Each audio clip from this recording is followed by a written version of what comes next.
Officer, आपको किसी लड़की की रोने की आवाज आ रही है क्या? हाँ मैम, आ तो रही है। मैम वहाँ देखिए, वहाँ पर एक लड़की रो रही है। चलिए चल के देखते हैं क्यों रो रही है। चलिए। क्या हुआ? आप रो क्यों रही हो? आओ, घबराओ मत, उठो। क्या हुआ बताओ मुझे, किसी ने कुछ कहा क्या? अबे वो लड़की, तेरी समझ में नहीं आता ना? कितनी बार समझा लिया। रेडी उठा और निकल यहाँ से। देखिए साहब, ऐसा मत कीजिए। मैं यहाँ पे नहीं लगाऊंगी तो कहाँ लगाऊंगी साहब? ये मेरी रोजी रोटी है साहब, ऐसा मत कीजिए। अरे मुझे तेरी रोजी रोटी से कोई मतलब नहीं है और मुझे इससे भी मतलब नहीं है, चाहे कहीं जाके लगा। जब तुझे एक बार समझा दिया तो समझ में नहीं आती। और वैसे भी यहाँ रेडी लगाने के लिए ना मोटा हफ्ता देना पड़ेगा, जो मुझे लगता नहीं कि तेरे बस की बात है। तो या तो चुपचाप खुद चली जा, वरना दोनों चीजें उठा के फेंक दूंगा। देखिए साहब प्लीज ऐसा मत बोलिए, मुझे थोड़ी कमाई हो पाती है मेरी यहाँ पे। देखिए इतने ही पैसे कमा पाती हूँ मैं, कहाँ से हफ्ता दूँ आपको? अच्छा, ये है तेरी आज की कमाई? अरे छोड़े पैसे। साहब प्लीज उन्हें मत लीजिए साहब, घर का राशन लाना है, मेरे पास पैसे नहीं है। मुझे इससे कोई मतलब नहीं है। घर का राशन ला, मतलब भूखी मर जा। अब एक काम कर, ये रेडी उठा और निकल, वरना दोनों को फेंक दूंगा मैं उठा के। सुनाई नहीं दिया? निकल। हेलो, हाँ पांडे जी, ये रिजॉर्ट के कोने पे जो रेडी लग रही है ना, जेसीबी मंगाओ और इसे उठवा दो। ठीक है, मैं यहीं मिलता हूँ। अब क्या बताऊँ मेम साहब, मैं एक गरीब लड़की हूँ, मेरे घर पे कमाने वाला कोई भी नहीं है। मैं यहीं पास में अपनी एक छोटी सी रेडी लगाती हूँ और एक पुलिस वाला हर हफ्ते आता है और मुझे धमका के जाता है कि ये रेडी यहाँ से हटा ले या तो हफ्ता दे। पर मेम साहब आप बताइए, मेरे पास इतने पैसे कहाँ से आएंगे मैं उसे हफ्ता दूँ?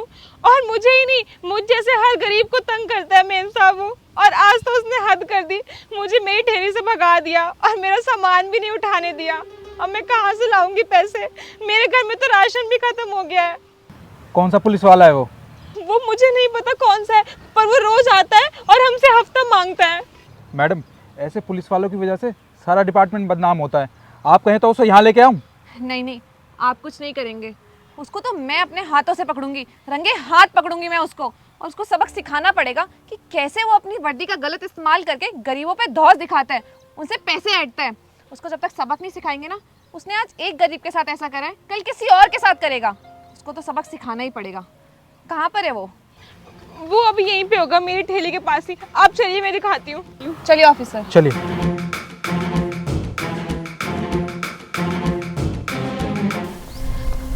साहब मेरी मदद कर दो, वो मेरी स्कूटी खो गई है, तो मेरी रपट लिखवा दो।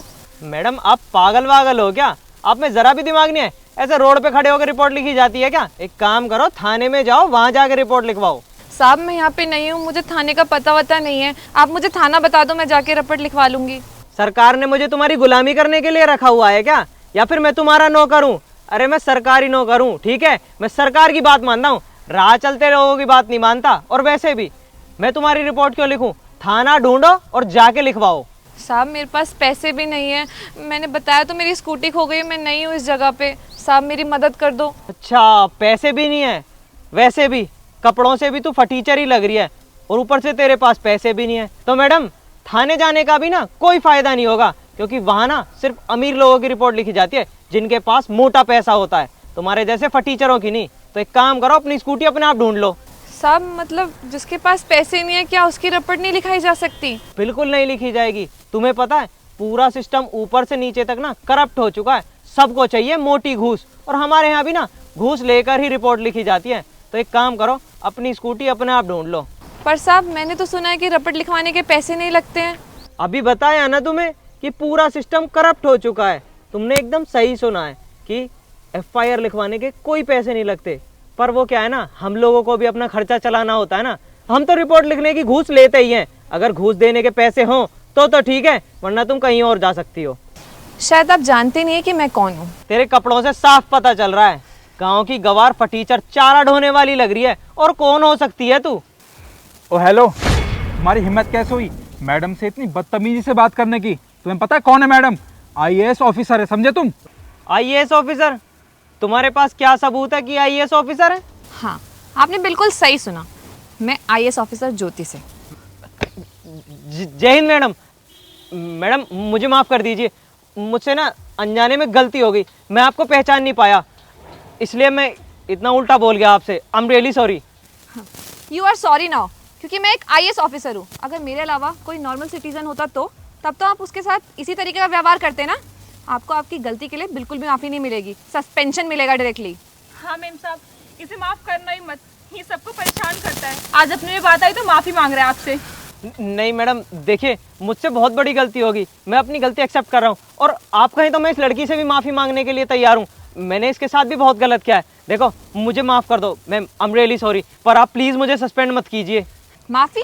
आपने सोच भी कैसे लिया कि मैं आपको माफ़ कर दूंगी? आप अपनी वर्दी का गलत इस्तेमाल करते हैं, आपको ज़रा से भी शर्म नहीं आती? क्या सरकार आपको पैसे नहीं देती जो आप इतनी गिरी हुई हरकत करने लग गए हैं? गरीबों के पैसे लूटते हैं, आप अपनी वर्दी का धौंस दिखाते हैं और अत्याचार करते हैं गरीबों पे। आप मेरे को एक बात बताइए, आप जैसे लोगों की वजह से ना पूरा का पूरा डिपार्टमेंट बदनाम हो चुका है। कुछ अच्छे लोग भी है डिपार्टमेंट में, लेकिन नहीं, आप जैसे कुछ करप्ट पुलिस ऑफिसर्स की वजह से ना लोगों ने पुलिस वालों पे भरोसा करना छोड़ दिया है। आप पब्लिक सर्वेंट है, आपका काम है लोगों की मदद करना, उनकी प्रॉब्लम सुनना, उसका सल्यूशन निकालना, ना कि उन्हें लूटना। अगर आप लोग ही उन्हें लूटेंगे तो लोग कहाँ जाएंगे मदद के लिए? आपको शर्म आनी चाहिए ऐसी हरकत करते हुए। आपको ना आपकी गलती के लिए बिल्कुल भी माफ़ी नहीं मिलेगी, क्योंकि ये गलती नहीं है, ये जानबूझ के करा हुआ क्राइम है। आपको आपका सस्पेंशन लेटर मिल जाएगा और कल से ना आपको ड्यूटी पे आने की कोई ज़रूरत नहीं है। चलिए।